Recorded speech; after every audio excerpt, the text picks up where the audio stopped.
नमस्कार, मेरा नाम है अमिताभ और दृष्टि आईएएस की इस नई वीडियो में एक बार फिर से आपका स्वागत है। संचार के क्षेत्र में आज भारत ने काफी प्रगति कर ली है, लेकिन बात जब संचार की होगी तो उसमें भारतीय डाक व्यवस्था के अहम योगदान को भुलाया नहीं जा सकेगा। जब भारतीय डाक व्यवस्था की बात होगी तो भारतीय डाक टिकटों के भी इतिहास पर एक नजर डालना स्वाभाविक होगा। दरअसल जब भारत में डाक टिकट के इतिहास की बात हम करेंगे तो भारतीय डाक प्रणाली के विकास का इसको एक महत्वपूर्ण हिस्से के रूप में देखा जाता है। 1854 में एकीकृत डाक प्रणाली से डाक व्यवस्थाओं ने अपना व्यापक स्वरूप अर्जित किया और डाक व्यवस्था काफी सुलभ हो गई। इसका उपयोग सिर्फ प्रशासनिक संचार को सरल बनाने में ही नहीं था, बल्कि इसने जो सांस्कृतिक और ऐतिहासिक धरोहरें थी उन सारे धरोहरों को संजोने का, उनको प्रदर्शित करने का एक माध्यम के रूप में भी अपने आप को सबके सामने रखा। तो आज हम बात करेंगे भारतीय डाक टिकटों के इतिहास पर, भारत के स्वतंत्रता के बाद, स्वतंत्रता से पहले डाक टिकटों के इतिहास पर एक नजर डालेंगे और देखेंगे कि भारत की तरफ से जारी होने वाले पहले डाक टिकटों का स्वरूप क्या था, उनके पीछे की कहानी क्या थी। तो चलिए शुरू करते हैं। कौन थे स्वतंत्र भारत के पहले डाक टिकट, इस शीर्षक के अंतर्गत हम आज की शुरुआत करेंगे। लेकिन उससे पहले आपको बता दें कि स्वतंत्रता दिवस के उपलक्ष्य में दृष्टि आईएएस की तरफ से आपको दी जा रही है फ्रीडम सेल, जिसमें आपको 40% का डिस्काउंट मिल रहा है। सभी online pen drive course, DLP और टेस्ट सीरीज पर ऑफर 18 अगस्त तक सीमित है, इसलिए इसका लाभ उठाने के लिए आप दृष्टि लर्निंग ऐप को डाउनलोड कर सकते हैं। साथ ही डिस्क्रिप्शन में उसका लिंक दिया गया है, लिंक आपको यहां भी दिया गया है आपकी सुविधा के लिए। IAS foundation course live online prelims mains Hindi अंग्रेजी माध्यम पर भी आपको 18 अगस्त तक 40% की छूट दी जा रही है। और इसके लिए आपको ज्यादा जानकारी चाहिए तो नीचे जो दो नंबर आपको दिए गए हैं, इस पर आप कॉल करके संपर्क कर सकते हैं विस्तृत जानकारी के लिए। तो देखिए, बात सबसे पहले हम अपनी चर्चा को आगे बढ़ाएंगे, उससे पहले हम चर्चा के बिंदुओं को देख लेते हैं कि जिस पर हमारी ये चर्चा केंद्रित होगी। बात खबर की हमने की, चर्चा में क्यों है इसको जानने के साथ स्वतंत्र भारत के पहले डाक टिकटों पर एक नजर डालेंगे। स्वतंत्रता के पहले डाक टिकटों का इतिहास क्या था उसको भी देखेंगे। साथ साथ अविभाजित भारत और डाक टिकट पर भी एक दृष्टि डालेंगे कि जब भारत का विभाजन नहीं हुआ था, अविभाजित भारत था, वहां पर क्या स्थिति थी। और अंत में अभ्यास प्रश्न की तरफ चलेंगे। सामान्य अध्ययन के प्रश्न पत्र 1 से जोड़ के आप इसको देख सकते हैं। बात सबसे पहले खबर की करेंगे तो खबर द फर्स्ट पोस्ट से है। What were the first postage stamp of independent India. इस खबर के आलोक में हम अपनी चर्चा की शुरुआत करते हैं। देखिए, जब भारत 15 अगस्त 1947 को आजाद हुआ तो आजादी के साथ ही भारतीय जो हम कह सकते हैं कि डाक टिकट जारी करके और इस चीज को सेलिब्रेट करना चाहते थे। उनकी ये इच्छा थी कि हम जब आजाद होंगे तो भारतीय डाक और तार विभाग ये योजना बनाया था कि आजादी के साथ ही हम एक ऐसा डाक टिकट जारी करेंगे जिस पर कि ये आजादी के चिन्ह अंकित होंगे, हम इसको उसी अवसर पर करेंगे। लेकिन भारत के आजाद होने के साथ साथ एक दंश झेलना पड़ा विभाजन का, और विभाजन के बाद आप जानते हैं कि एक ऐसी स्थिति बनी कि उस स्थिति में यह संभव नहीं हो सका। विभाजन के दंश के परिणाम स्वरूप जो पुनर्व्यवस्था थी, जो प्रबंधन था, उसका हस्तांतरण हुआ। कुछ चीजें पाकिस्तान की तरफ गई, कुछ चीजें यहां आई, तो एक अस्त व्यस्त माहौल था। ऐसे माहौल में यह योजना सफल नहीं हो सकी, इसलिए इस योजना में थोड़ा सा समय लगा और 21 नवंबर 1947 को, 15 अगस्त 1947 को तो ऐसा नहीं हो सका, लेकिन 21 नवंबर 1947 को स्वतंत्र भारत का पहला डाक टिकट आपको दिखाई देगा। लेकिन यह बात स्वतंत्र भारत के पहले डाक टिकट की है, इसके पहले की भी कहानी है, इसके पहले का भी इसका इतिहास है, उसको भी समझेंगे। स्वतंत्रता से पहले भारत के संक्षिप्त डाक टिकट के इतिहास पर आज हम एक नजर डालेंगे, समझेंगे कि उस समय इसकी शुरुआत कैसे हुई। तो देखिए, स्वतंत्र भारत की अगर बात करें तो पहले डाक टिकट कौन थे उस पर अगर एक नजर डालते हैं हम, तो देखिए 3 डाक टिकट स्वतंत्र भारत जब हुआ तो 3 डाक टिकट बहुत कम समय अंतराल पर जारी किए गए। सबसे पहला जो डाक टिकट जारी किया गया उसमें आप देखेंगे, उसको पहले आप चित्र में देख लें। यहां पर आपको चित्र में क्या दिखाई दे रहा है, 15 अगस्त 1947 की तिथि यहां पर लिखी हुई है। देवनागरी भाषा में यहां पर जय हिंद लिखा गया है और साथ साथ आपको नवंबर 1947 को जारी होने वाला यह पहला डाक टिकट था। और इस पर जो हमारा राष्ट्रीय ध्वज है, इस राष्ट्रीय ध्वज को दर्शाया गया है, यह बादलों के बीच में लहरा रहा है और साथ ही साथ आसमान में इसको उड़ता हुआ दिखाया गया है। बात इसके मूल्य की करेंगे तो 3.5 आना इसका मूल्य था। तो ये भारत का, स्वतंत्र भारत का पहला डाक टिकट था, जिसको कि आप चित्रों में देख सकते हैं। इसके बाद कुछ ही समय बाद 2 अन्य स्मारक डाक टिकट भी जारी किए जाते हैं, जो कि दिसंबर 1947 में जारी किए जाते हैं। इससे पहले सबसे पहला स्वतंत्रता के बाद नवंबर 1947 में, फिर दिसंबर 1947 में जारी किया गया। और इसमें क्या था, तो इसमें जो अशोक के सिंह स्तंभ हैं सारनाथ में, जिसका कि निर्माण 250 ईसा पूर्व में कराया गया था अशोक के द्वारा, उस सिंह स्तंभ की जो बातें हैं वो यहाँ पर दिखाई गई हैं। इसमें क्या है, तो इसमें 4 सिंह हैं, जैसा कि आप जानते हैं सिंह स्तंभ में 4 सिंह हैं, लेकिन दिखाई 3 ही देते हैं, एक दिखाई नहीं देता है। दृश्य 3 सिंह दिखाई देते हैं और इसमें छोटे आकार का हम कह सकते हैं यहां पर पद्म, कमल के ऊपर ये बना हुआ है, पद्म अर्थात कमल होता है, और इसमें हाथी, चौकड़ी भरता हुआ घोड़ा और बैल, सिंह की आकृति यहां पर दिखाई गई है। साथ ही साथ बीच में चक्र है, चक्र की भी आकृति है, और एक ही हम कह सकते हैं कि पत्थर को काट कर यहां पर बनाया गया जो धर्म चक्र है वो भी रखा गया है, और मुंडकोपनिषद से लिया हुआ सत्यमेव जयते अंकित है यहां पर।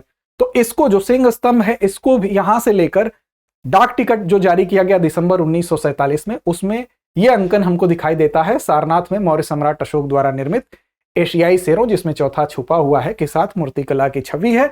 दाईं ओर एक बैल और बाईं ओर एक घोड़ा और नीचे कमल दिखाई देता है। इसकी कीमत कितनी थी, तो कीमत यहां पर लिखी हुई है 1.5 आना इसकी कीमत थी। इसके अलावा एक तीसरा जो डाक टिकट था यह भी दिसंबर 1947 में जारी किया गया। इसमें आप देख सकते हैं कि यहां एक आपको विमान दिखाई दे रहा है, तो दरअसल ये डगलस DC-4 विमान था, और इस विमान और इस डाक टिकट की कीमत 12 आने थी। इसको दिखाया गया है हवा में उड़ते हुए, देवनागरी में जय हिंद इस पे भी लिखा हुआ है, 15 अगस्त 1947 अंकित है। और ये वो 3 डाक टिकट हैं जो सबसे स्वतंत्र भारत के प्रारंभिक डाक टिकट थे। इसके अलावा बात जब डाक टिकटों की हो रही है तो एक जानकारी और आपको बताते हैं कि जो महात्मा गांधी जी थे ऐसे पहले भारतीय थे जिन पर डाक टिकट जारी किया गया था, अर्थात किसी व्यक्तित्व के ऊपर डाक टिकट जारी किया गया तो पहले महात्मा गांधी जी थे। और सचिन तेंदुलकर जिनको भारत रत्न भी मिला है वो पहले ऐसे व्यक्ति थे जो जीवित व्यक्ति हैं जिनके ऊपर डाक टिकट जारी किया गया। तो ये 2 अन्य फैक्ट भी आप इसके साथ साथ याद रखेंगे। अब देखिए स्वतंत्रता से पूर्व भारत का डाक टिकट जो है उसका इतिहास, स्वतंत्रता से पहले भारत के डाक टिकट क्या, डाक का इतिहास थोड़ा सा हम देखेंगे। देखिए अगर सबसे पहले डाक के इतिहास की बात करें तो प्राचीन काल में अगर हम चलें तो इसकी शुरुआत हम चंद्रगुप्त मौर्य से देख सकते हैं, जहां पर कबूतर चौकियां बनाई जाती हैं, जहां पे कबूतरों के माध्यम से संदेश भेजने का काम होता था।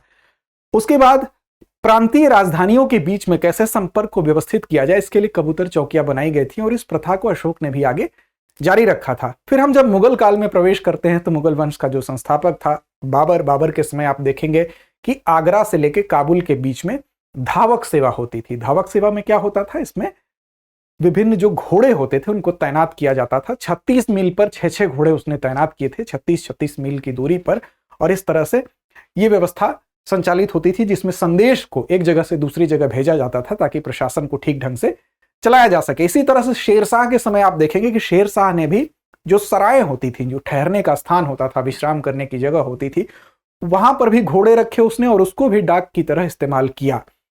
उसने शेरशाह के समय लगभग 3400 घोड़े इस सरायों के माध्यम से डाक व्यवस्था को हम कह सकते हैं, उस समय की ये डाक व्यवस्था का जो स्वरूप था उसमें 3400 घोड़े उसने लगाए हुए थे। साथ साथ ये जो मार्ग था उसका, जो GT रोड था, उस रोड पर ये व्यवस्था वो संचालित करता था। अगर लंबी दूरी की होती थी तो घोड़ों की सहायता ली जाती थी, और कम दूरी की सूचना होती थी तो उसको पैदल भी भेजने का काम होता था।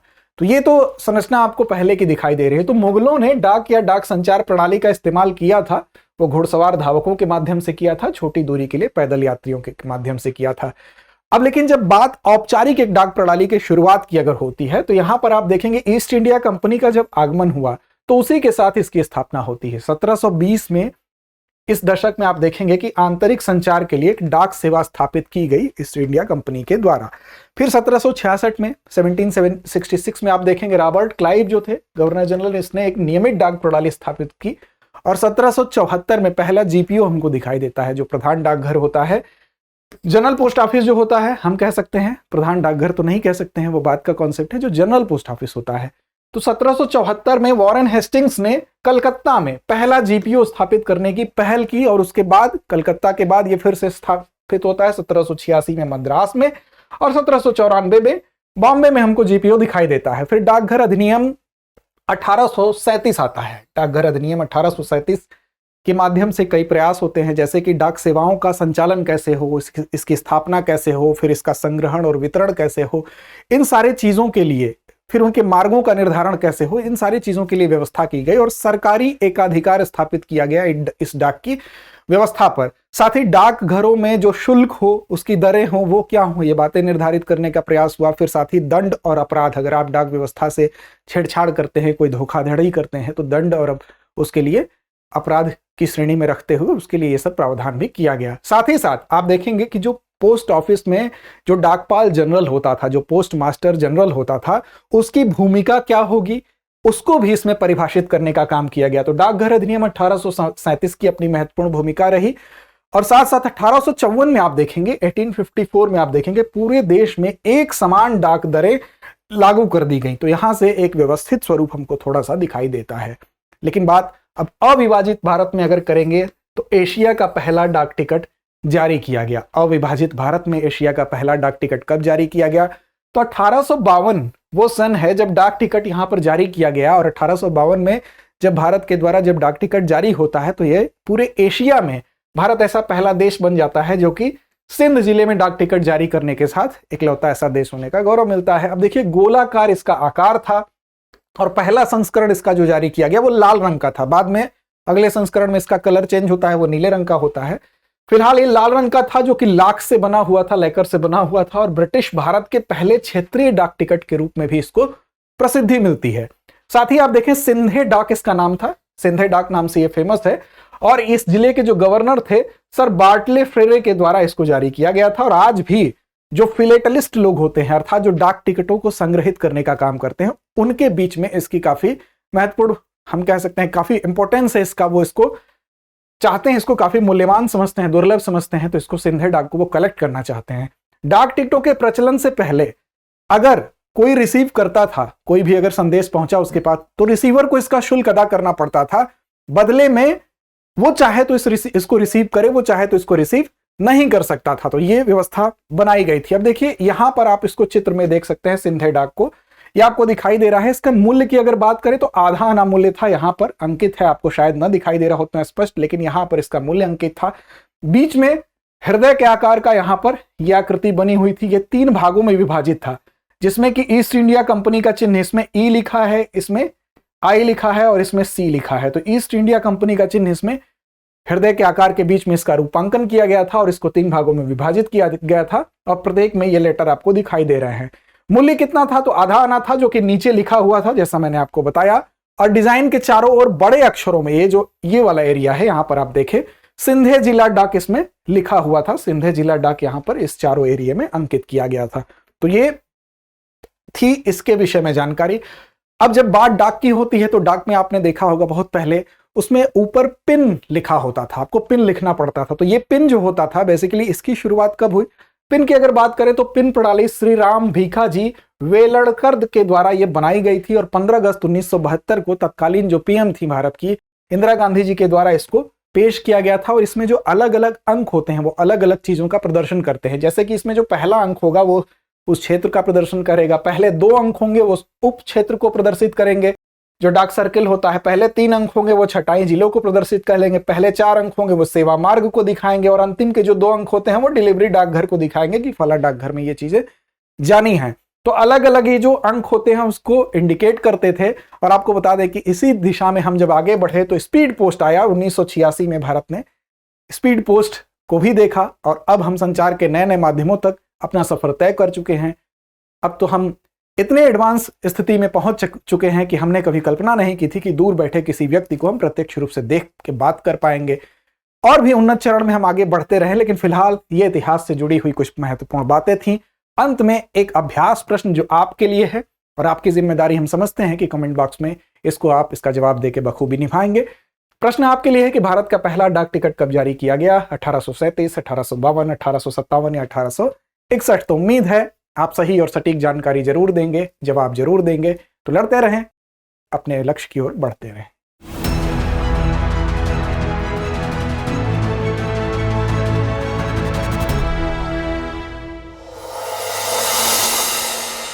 डियर व्यूअर्स, अपने एग्जाम की तैयारी को और बेहतर करने के लिए हमारे चैनल को लाइक, शेयर और सब्सक्राइब करना न भूलें।